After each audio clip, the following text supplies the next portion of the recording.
Hello YouTube, JThomas1310. Thanks for joining in on Motovlog. I've had a GoPro Hero 4 Silver for quite a while now. All my motovlogs have been done on that, on my twisties and country road videos. So thought I'd do a bit of a review on the cameras. It's a common question you get asked about camera setups and what you're using, and also whether you prefer it over other ones. I've only ever used a little cheapo action camera prior with my other videos where I'm riding the R15, and it's not even something you can try and compare to it. It was just terrible quality, but for 40 bucks and just to sort of start out and just record a few things, it wasn't too bad. But it did eventually die over a while, as you expect with a little sealed unit for El Cheapo, that eventually the batteries would be dead in them. But GoPro Hero 4 Silver has been quite impressive. I've rather liked it. It is a bit expensive to go and get, but if you do wait for special times, then you probably get a good deal on them and it wouldn't be too bad. And just recently GoPro did do a big discount on like the Session as well, so if you wanted a littler camera, just sort of entering it wouldn't be too bad. But depending on what you needed for mic setup, if you're doing motovlogging, it probably wouldn't be a good option. But for an additional camera, or just to get out and just ride on your bike and record what you're doing, whereas a safety cam would probably be good. But for the little bit extra, it is definitely good to go and get at least the Hero in either silver or black. It's been very nice. I've been impressed with the quality of the recording. Audio hasn't been too bad. I did have to replace the camera within the first couple of weeks under their warranty due to a rattle. Just an internal rattle. It's fine if it was held, or you could hear it as you actually shook it with your hand without casing or just the camera. So it definitely was an internal rattle in it. I've done a bit of a look around online, and it does seem to be that it's the microphone. A lot of people do recommend pulling the camera apart and actually sealing over a little internal speaker or diaphragm there with something just to pad it so it doesn't rattle around. But I've found a bit of electrical tape actually wrapped around the square part of the camera. So I've also thought it may have been the buttons sitting a bit loose, so the tape sort of keeps everything a little bit tight, and that way you can actually go and get out without too much rattle. The only thing is, you don't know how bad it's going to be each time you go out. A lot of my earlier twisty videos in country roads, you can hear the rattle. It was real bad at one stage when it was the first camera. And then that's when I did try and mask that up with some music, poorly tasted music as well. So at that stage I was only early editing with all this, so I was using YouTube's stock music. But damn it, we have got roadworks. That is going to be a pain in the ass. Got to turn right back there. Now this is where you get the benefits of, if you're riding a dirt bike, you could actually just jump that curb there. I did come through here yesterday, and there was a 4-drive that decided to turn around over the curb to avoid the long wait, as they've reduced the bridge to 1 lane. But I can just stand here and cook in the sun while I continue talking about the GoPro. But I do recommend the GoPro. It has been quite good. So with all the settings, I mostly use the 1080 60 frames per second, and in the super view mode, so it gives it a nice wide view so you can actually see out past the handlebars and see what's going on around. It does change perspective a little bit, but I find it quite good for motovlogging. I used to use the medium view and just the standard 1080 for most of the twisty views. but then I have just basically kept the camera on the 1080 in the super view. I always seem to do 60 frames per second, so if I'm looking at doing any slow-mo stuff I can do it, and I happen to like the quality of the HD at the 60. But some people have mentioned that they feel a bit of motion sickness when looking at it, and I have noticed when playing video games at 60 frames sometimes you can do that. It seems like the sped up effect, but in the videos or YouTube I actually haven't noticed that. I do when I've seen a few of the 4K videos, but you know, otherwise 1080 at 60, quite impressed. Awesome feature. I have only just started using for my most recent videos is the Pro Tune. When I first used it I didn't notice much, and I didn't actually notice you had the effect in the editor as well in the GoPro Studio. It's not a great editor, but it does the job.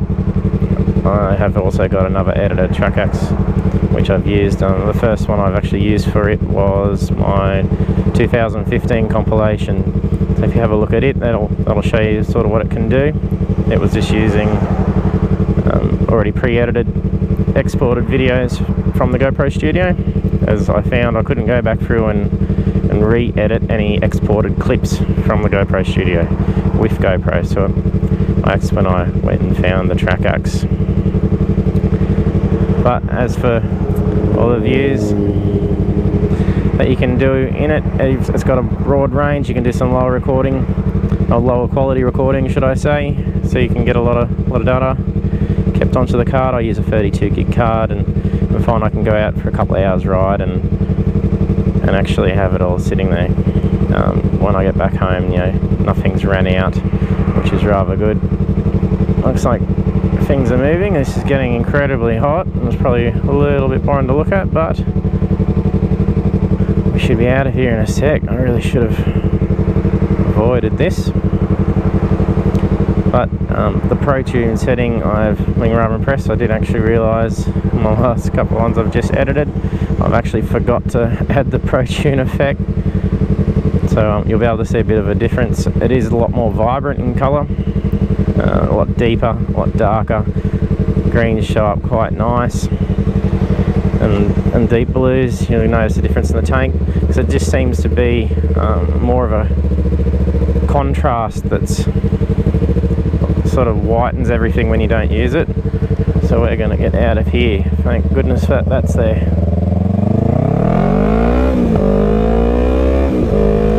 So much cooler getting the breeze on me there.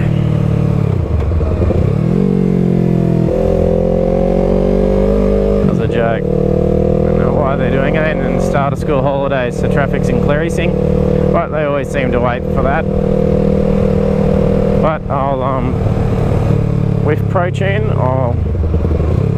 with this video when I'm editing, I'll show you the differences. So I would have been using, should I have remembered anyway, using Pro Tune for all this now, and then I will cancel Pro Tune now, so you can see the difference. So it's a lot more of a whiter sort of contrast over the image compared to when it's Pro Tune, which is now you get the much deeper hues, and it looks quite nice. I find it brings everything up quite good, especially when you're doing it in the higher resolutions. So it's definitely a good camera. I think Australian it was about 570 bucks when I bought it. I did just miss out on a Dick Smith closing down sale where they actually reduced them by a fair amount, but because they did that, they went pretty quick, so they never carried much stock as it was. But the only downside with GoPros is accessories. It's absolutely ridiculous with pricing. Sometimes it's hard to find the specific one you've got. That's, you know, I had trouble with finding mounts for helmets. Like, so there was this, yeah, no helmet is of a standard design. You know, there were bumps and grooves and vents and whatnot that get in the road, so I didn't have many mounting options. But you know, there are a lot of third-party brands out there that you can use to sort of get around the expensiveness of the GoPro brand, but I must say the quality is incredible with the GoPro brand. With my mic issues I had prior, I was trying to change to the 3.5mm jack microphone plug-in, so I went and just bought a El Cheapo adapter, and it didn't work, and then it did, and yeah, it's just temperamental. But when I did get it, they sent out the wrong one, so I had the wrong USB jack, so it was the micro rather than the mini. So then they went to fix that issue and let me keep it and send out another one, but then I had to wait for that to be sent, so I thought, stuff it, I'll go and buy the GoPro one, and then yeah, I've just used it, so it's been much better than the El Cheapo no brand one. So they are a decent quality product. I've even got for motovlogging, so that I can get access to the side of the camera for the USB jack for the microphone. I've had to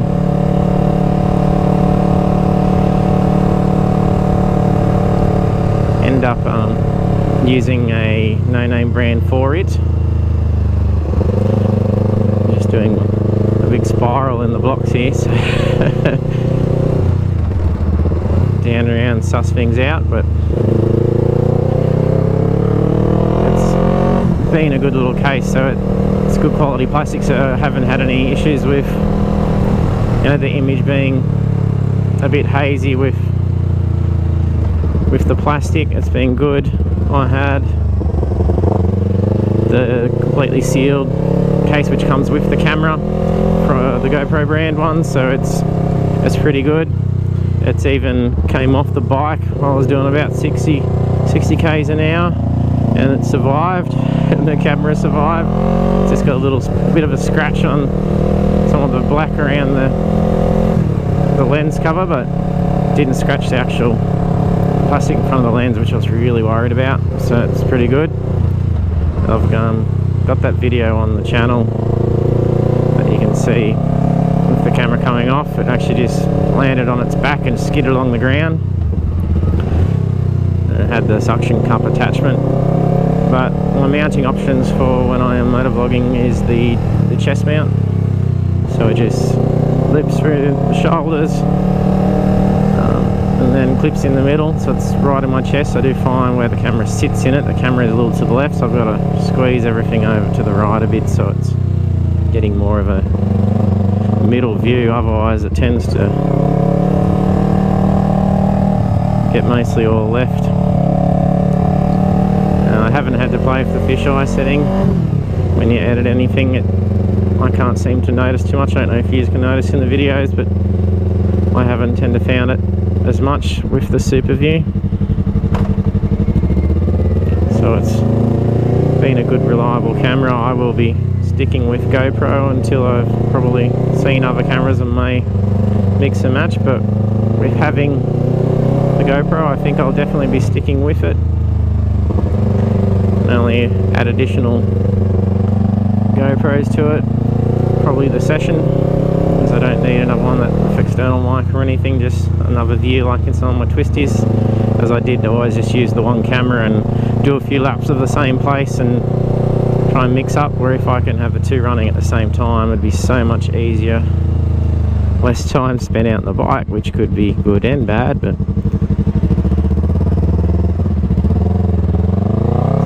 deliberately taking their time there, staring at my bike.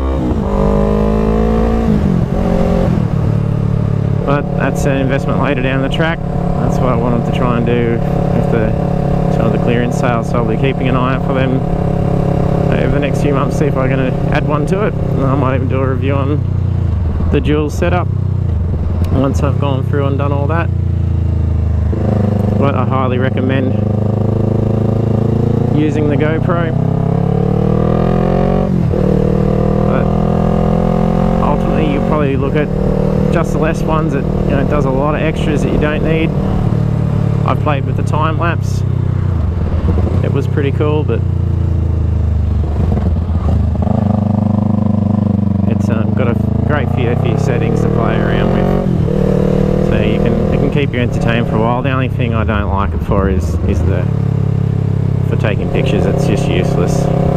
It looks dirty. You can, if you want getting a GoPro to take pictures, that's not a good option. Just go and get a cheaper digital camera. It'll do the same job, much better, much easier. So highly recommend getting that if you're wanting it for video or time lapse.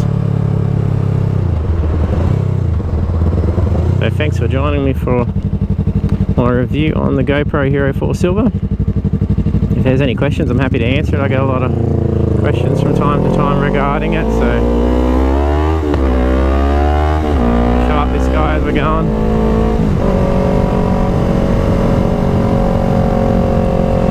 Early on his learners, good on him. So if you're thinking of a GoPro, go for it. Highly recommended by me.